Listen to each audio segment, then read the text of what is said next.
Well, welcome back to our Friday series, our final series, 6 solid weeks on looking at the Lord's Prayer, where an anonymous disciple has asked Jesus, after they've seen him praying, one of the disciples said, Lord, would you teach us to pray?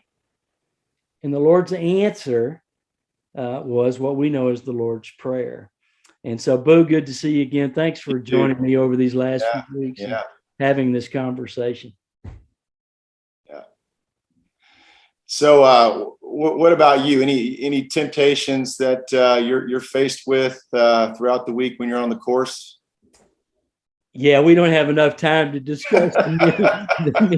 Seriously, I want to know, when's the last time you actually threw a club? Golly, I got to tell you, growing up as a kid, I was a massive club throwing knucklehead. I had a major issue with anger. As it relates to golf, I was, foul mouth, bang my clubs. I've broken clubs. I've helicoptered clubs. I actually laugh when I see people do this. I don't know about you. I'm never surprised. It's pretty entertaining. But anyway, I get it. Somehow I made this a matter of prayer for years and years and years. And I don't want to sound too hyper spiritual here. I don't. It's been over 20 years. I don't throw clubs. I don't. Good job. Clubs. Great job. It might be that I played so poorly for so long. You've given up. It doesn't make sense to get angry. Hey, let's switch gears and get serious here for a half a second. Yeah. This last petition, he's teaching us to come to him to deliver us from temptation. What's he teaching us here, Boo? Yeah, temptation. Well, I've talked a little bit about this, but the Matthew reference says, deliver us from temptation or the evil one. So the assumption is that there are forces out there that are really working for our downfall. That's really kind of terrifying if you think about it. So if you want to get more theological, we've got a world system out there that's constantly drawing us in, whispering to us, doing everything it can to kind of go its way.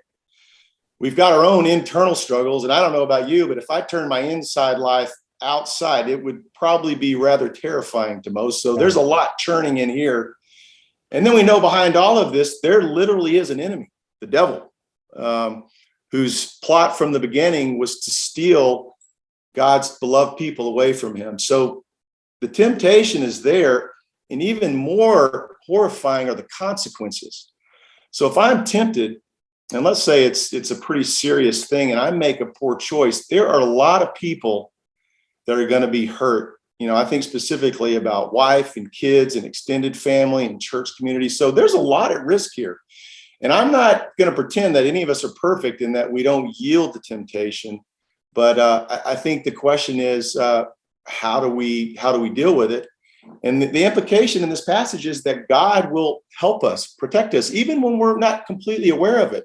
So I do exercise my will when it comes to sin. I'm like, don't look that direction, don't go that direction. But I do believe in faith. And actually, again, most of my faith is really built upon past experiences, but I know God protects me. Yes. I know I've been in some situations where I probably didn't have the strength to make the right decision. But because his hand's on me, because of his grace and mercy, and this prayer I've prayed, and this prayer that people have prayed for me, probably my dad, his entire life, protect me from bad choices. I pray the same thing for my kids, because again, there's so much at risk. So yeah, I think it's something that we need to do on a regular basis. Final point, with the alcoholic, they overcome the temptation by being in community daily, right? They work the 12 steps. There's a process. They're invested on all levels to fight that, that hard draw to alcohol. Addiction's working on them. So I think our prayer life is very similar, that we're engaged daily. We're asking for God's help. We're aware of kind of our circumstances, what's internal, what's external. And this is a process. We're working the steps, man. Yeah. Or we're all vulnerable, including me. Yeah, well said. I just love your transparency, friend. And being together in our Links Bible studies, having brothers to walk with and hold us. Absolutely. and to Absolutely. confess our sins to one another, right? Yeah.